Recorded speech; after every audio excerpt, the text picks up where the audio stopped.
Hello guys, welcome back to my channel. Thank you for being here. As you can tell from the title, today we will be recreating KATSEYE as their Monster High alter egos in The Sims 4. If you don't know who KATSEYE is a global girl group that was formed during the Dream Academy show Popstar Academy on Netflix. You can watch it. They are under Hybe label, and that is the company that also made BTS. If you don't know who BTS is, you've been living under a rock, obviously. And Monster High, if you also don't know what Monster High is, you've been also living under a rock, because how can you not know what Monster High is? I'm just kidding. Monster High is a doll line web series. It's been known for years and years now for creating many different unique characters based on monsters and many different cultures, and making them as teenagers that they go to this high school, Monster High. Today, I will be making all of these girls in The Sims 4 as the monsters that they are in their music video. It's going to be really interesting. I will be telling you a bit about every member as we are making them, and also about the monster that they are representing with their character. So let's go ahead and get into it. By the way, I've also made a lot of Monster High characters in The Sims 4 before,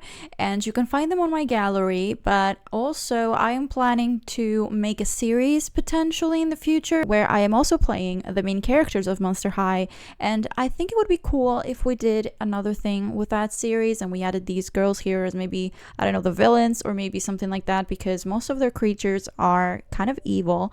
So that's something to think about. We're starting with Megan as the Hu Lijing. I don't know if I'm pronouncing it that right.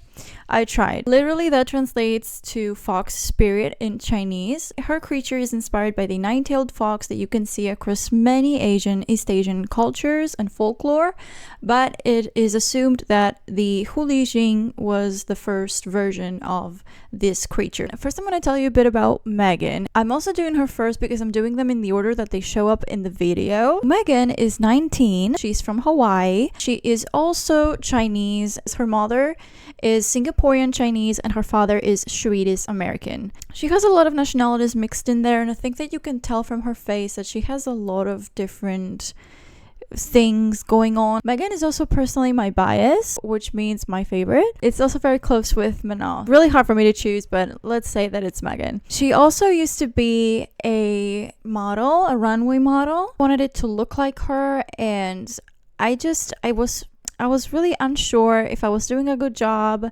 I think by the end though, I feel like it really looks like her, like as much as I could make her look like herself. Now, let's get into the creature that Megan is. It is a creature with 9 fluffy tails. It is not really so easy to tell if it's good or evil. It seems that it can be benevolent when it's treated with respect, but if it's not treated with respect, it can be very violent. They're most famous for their shape-shifting powers because they tend to seduce young men while being transformed as beautiful maidens. The creature has many motivations to do something like that, but the main one is malevolent, to drain the victim's essence and feed itself, and it usually happens during the middle of a sexual act. It also is said that it could transform into older women or men too. During the Tang Dynasty, the golden age of Chinese arts and culture, they worshipped the fox spirit a lot, and people made offerings of food and drinks to fox shrines built in their own homes, and they asked for favors. There was a saying that where there is no fox demon, no village can be established. That is very interesting to think about, how differently in each time period this creature is regarded. At that time, the Hu Lijing was mostly benevolent natural spirits that helped people whenever they were treated well. These fox demons would only turn against people when they were mistreated, and when the fox worship was outlawed during the Song Dynasty, the cult of the Hu Lijing still persisted. Simultaneously, many other myths portray these magical foxes as evil who prey on people's lives. Those myths tend to be more popular today. Both the Kitsune and the Hu Lijing can be morally ambiguous and have myths, like we said before, that portray them as good and evil. However, it seems that only the Hu Lijing can transcend into celestial beings.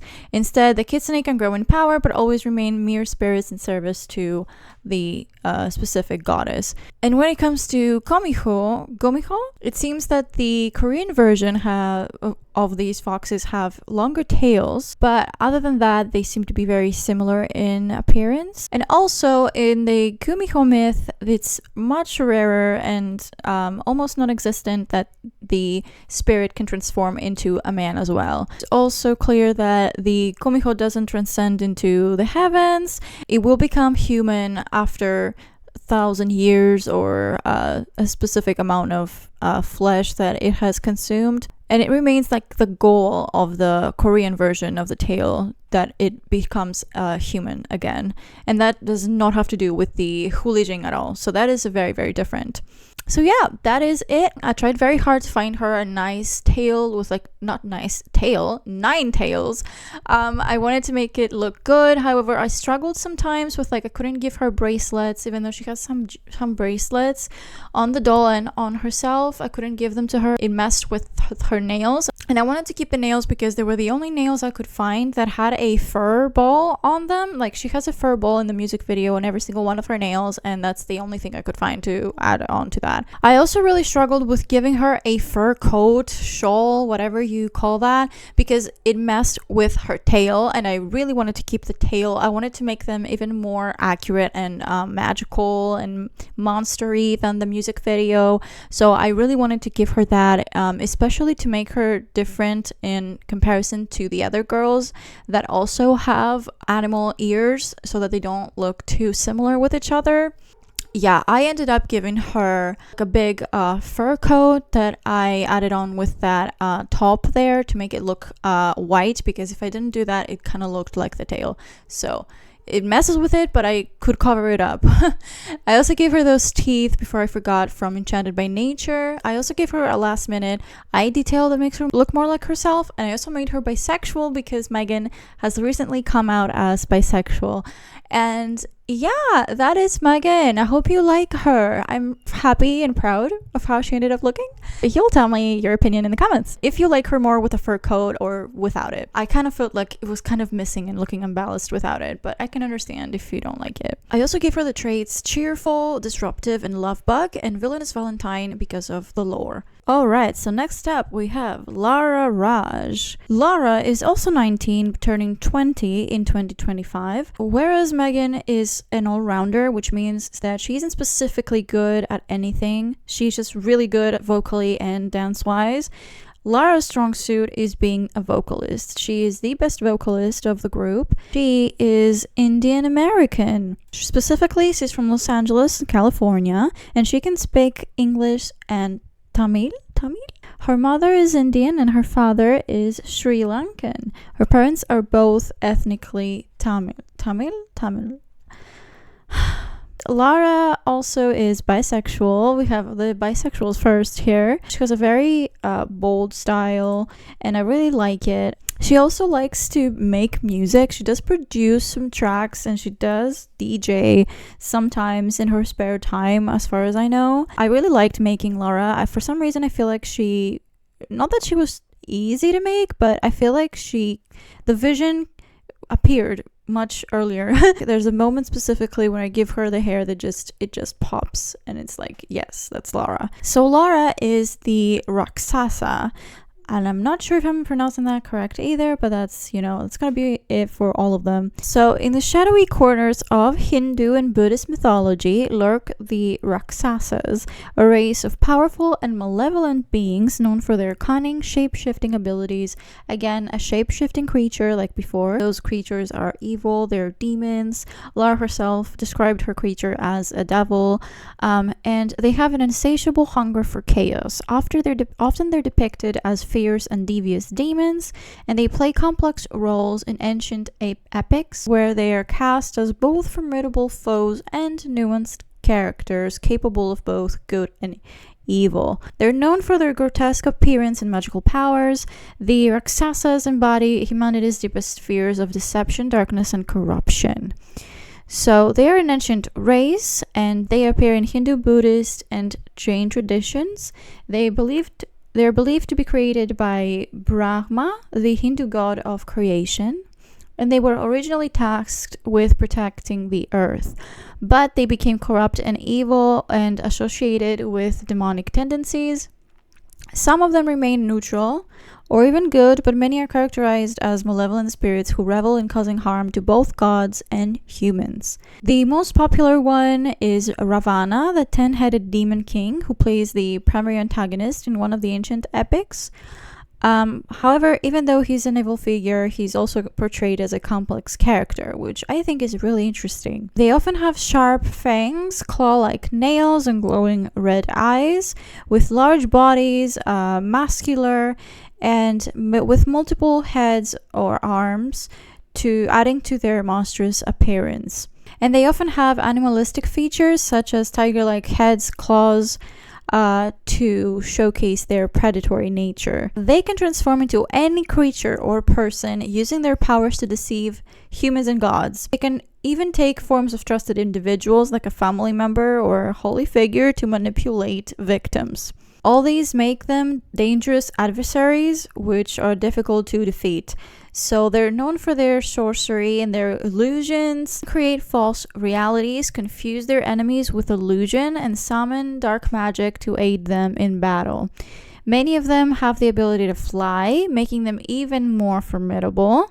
And they are skilled warriors capable of wielding powerful weapons or using strategy. Now back to Lara, I had some trouble with her t-shirt for some reason. Even now, I feel like I made the wrong choice there and I should have given her the first one. I think it's fine because the one that I give her at the end has that not mesh, but kind of like mesh. It looks like it has something else underneath, which I like that vibe because it's kind of like the vibe that she has in the video. Anyway, bracelets, a lot of jewelry, and I love that about her. I had this shawl and it was so perfect, but it messed with her horns and I could not keep that. I have given her the teeth. I tried not to forget the teeth on every single one of them to give her that, demon-like fit thing. I'm pretty sure she has contacts in. Even if she doesn't, though, I did give her the color for the demon-like appearance. And also the traits that I gave her were mean, self-assured, and disruptive. I was considering giving her the evil thing, but I was like, it says that they are complex characters. Some of them could even be neutral or good, despite how they're planted and presented as the villains and devils. So I just kept it at mean. I also had this skirt mesh, and I didn't want to keep it because I thought it looked too weird, but if you like it, let me know. I thought it looked a bit much. And also the public enemy aspiration, because yeah, they're considered public enemies. Alright guys, up next we have Sophia. Sophia is from the Philippines. She is the leader of the group, which you will probably not understand unless you're into K-pop. So Sophia is currently 22 years old. She can speak English and Tagalog. She's ethnically Filipina, but she was born in Queens, New York, USA. She was trained theatrically, so she's like a theater kid, and you can really see it if you look up like videos that she makes and things like that. I remember from the show, if you watch the show, you'll know, but she was a standout. Everybody loved her, from like the producers and people like that. They also really loved her and Megan. I feel like her and Megan were the top two that were like definitely going to be in the group when I was watching it. Let's go ahead and check out what her creature is. I also think that it's really interesting that I'm seeing here that if she could have a superpower, she would pick the ability to fly, and her creature does fly. So that is cool to know. So her creature is the manananggal. It is a Filipino creature from Philippine folklore. The word manananggal comes from the Filipino term tanggal, which means to separate or to detach. This creature is often depicted as a woman who can sever her upper body from her lower half at the waist, flying through the night in search of unsuspecting victims. So everyone thought when they watched the video that she was just being a vampire? No.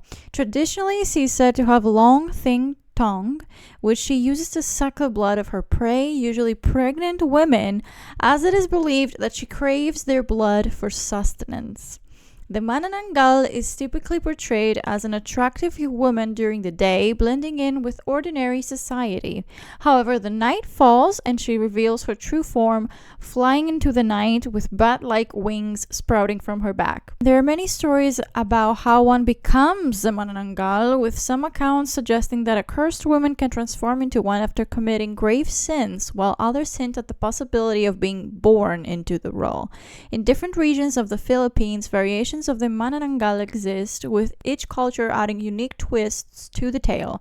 For example, in some narratives, she is accompanied by a spirit companion or has specific weaknesses such as salt or garlic, which can thwart her from reattaching her body. Ooh, that's cool, isn't it? In many ways, she represents societal fears and taboos, particularly regarding childbirth, femininity, and the roles of women in society. Her predatory nature highlights anxiety surrounding motherhood and the vulnerability of women during pregnancy. Folklore also associates the creature with targeting newlyweds, lovers, newborn children, and occasionally grooms who were abandoned before marriage.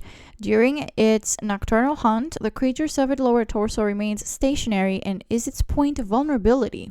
Traditional practices for killing a manananggal include applying salt, garlic, ash, or fire to the lower half, thereby preventing the upper torso from reuniting with it. If it fails to recombine before sunrise, the creature is believed to die.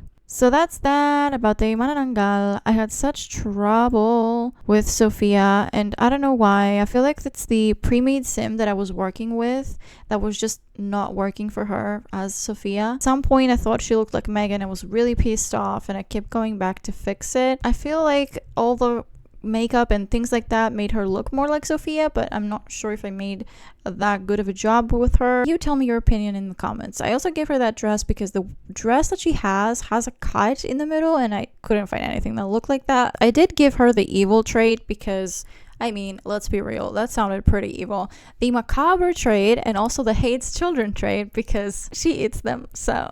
And the public enemy because it just felt like the most logical one in regards to what she is. Next up, we have Mano. Mano was born in Switzerland. Her mom is Swiss-Italian and her dad is from Ghana, so she's ethnically Swiss-Italian-Ghanaian. Mano can speak Swiss German as it's her first language. She can speak regular German, English, and a little bit of French, and it seems that she also knows a bit of Spanish now. She's currently 23, and she's also a songwriter, and she also writes poetry. Mano is the water monster, but I've also seen some people say that her character is inspired by the Mami Wata, so I'm gonna be telling you a bit about that goddess here, because I feel like that's a bit more interesting than just telling you, oh yeah, she's a water monster. You know, it's a fascinating and complex African and Afro-Caribbean folklore goddess, principally known as a goddess of water, riches, and magnificence. Her relationship with water and her job as a healer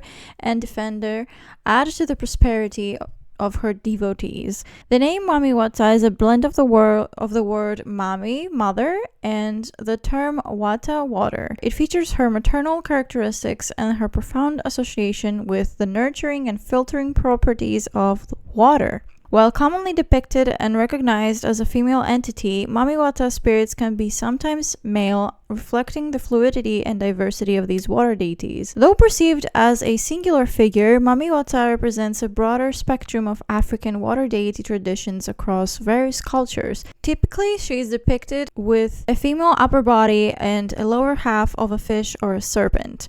She symbolizes a rich tapestry of life aspects, including good fortune, wealth, and healing. Scholars trace her origins to early encounters between Europeans and West Africans in the 15th century, where Mami Wata developed from depictions of European mermaids.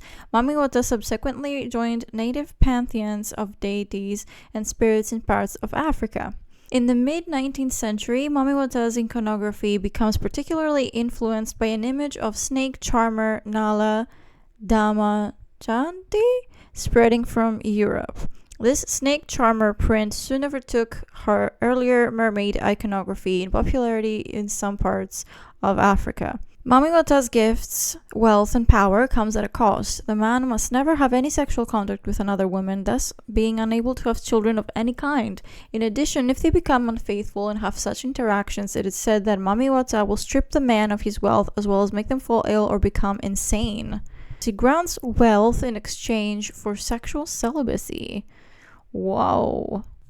She is a figure of duality representing both the positive and negative aspects of water and life. She can bring wealth and healing, but also threaten with misfortune. The deity may resort to jealousy and destruction when offended with impurity. Alright, so that's that about the creature that she is inspired by. I really love the way that she looks, especially when I put that hairstyle on her. I was like, yep, this is it. This is it. Something just looks a bit off, but I feel like I still did a decent job to recreate her. I love her jewelry and her pearls. I love the way that they all look together. The shell on her dress. Yeah, I just overall thought that she ended up looking great. I also gave her the traits jealous, materialistic, and child of the water because of how the deity can give you riches and is wealth centered in her worship, and the jealous part for how it is said that, if the guy doesn't respect her and he engages in sexual activities or cheats or whatever, they will be punished.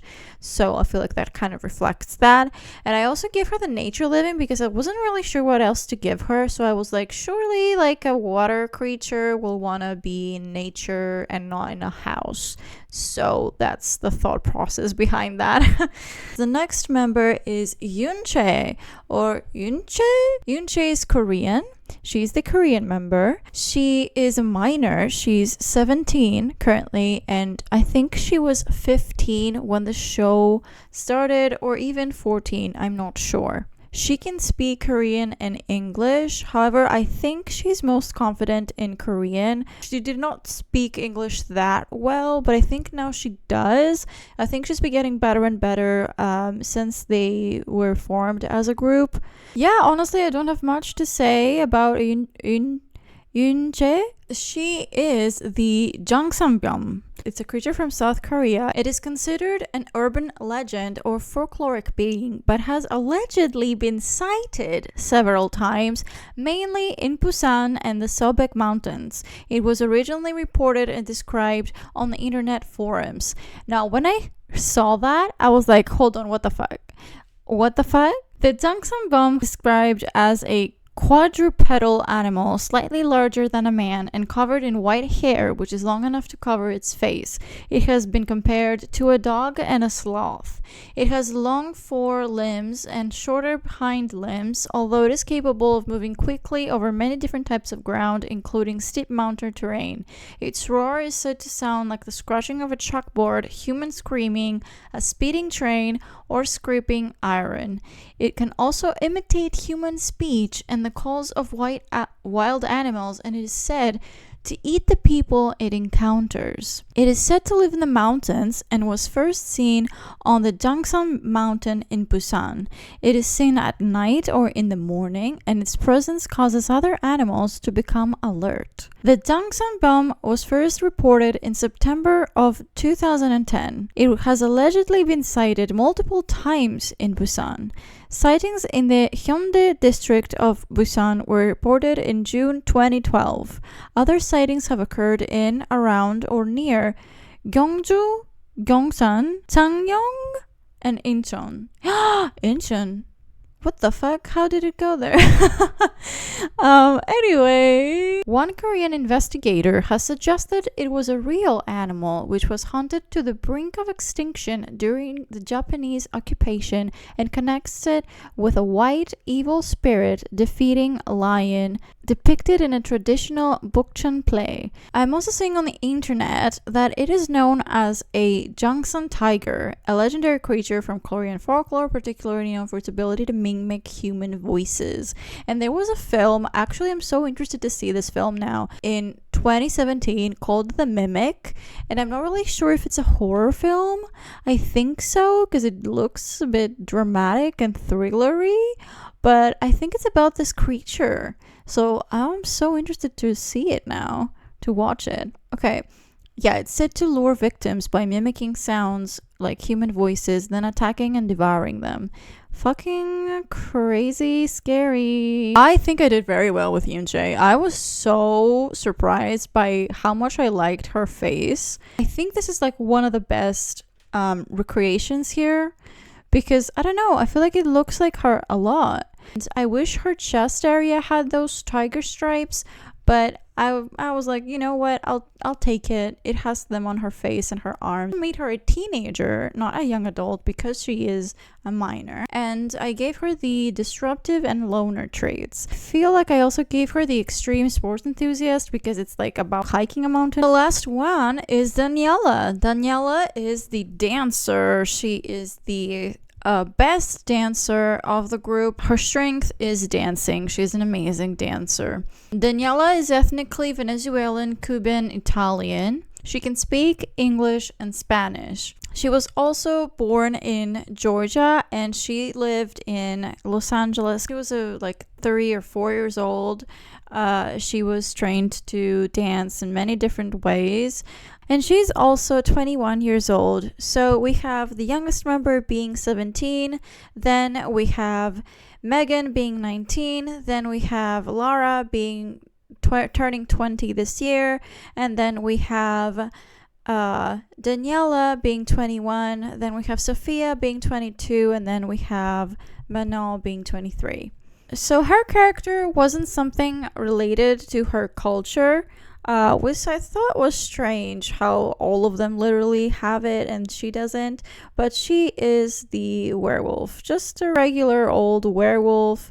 However, since I did decide to look it up, I'm going to read some things that I didn't know about werewolves. You know, we all know the werewolves as, you know, the person who transforms into a wolf, whether that is an actual wolf or a anthropomorphic wolf, or like a human with wolf features, like in Teen Wolf. However, it seems that I really didn't know how in the Middle Ages they were parallel to the witches. Like people were accused of being werewolves similarly to how they were accused of being witches, which I think is kind of wild. Like, how did I not know this? There were accusations of lycanthropy in a small fraction of witchcraft trials.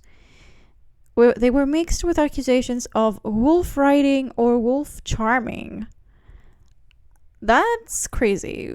After the witch trials, the werewolf became of interest in folklore studies and in the emerging gothic horror genre. Werewolf fiction as a genre has pre-modern precedents in medieval romances and developed in the 18th century out of the semi-fictional chapbook tradition.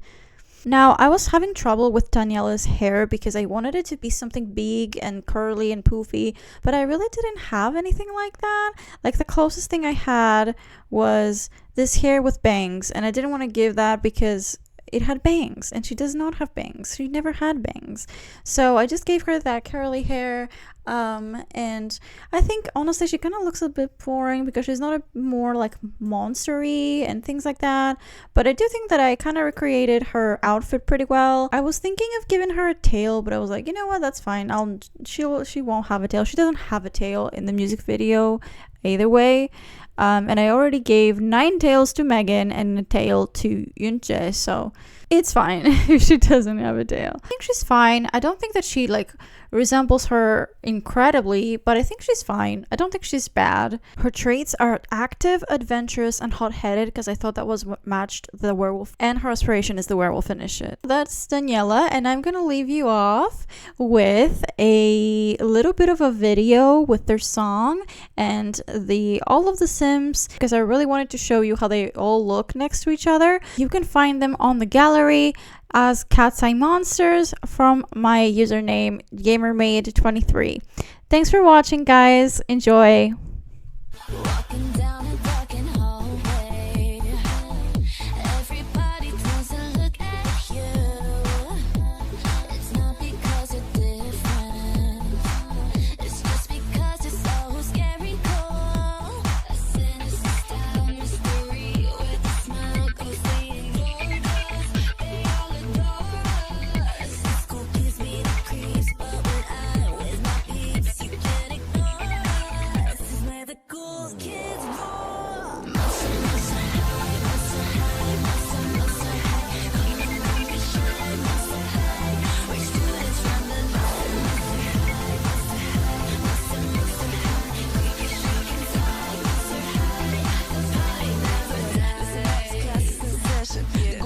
teaching you a lesson. True, all things are drippy and red.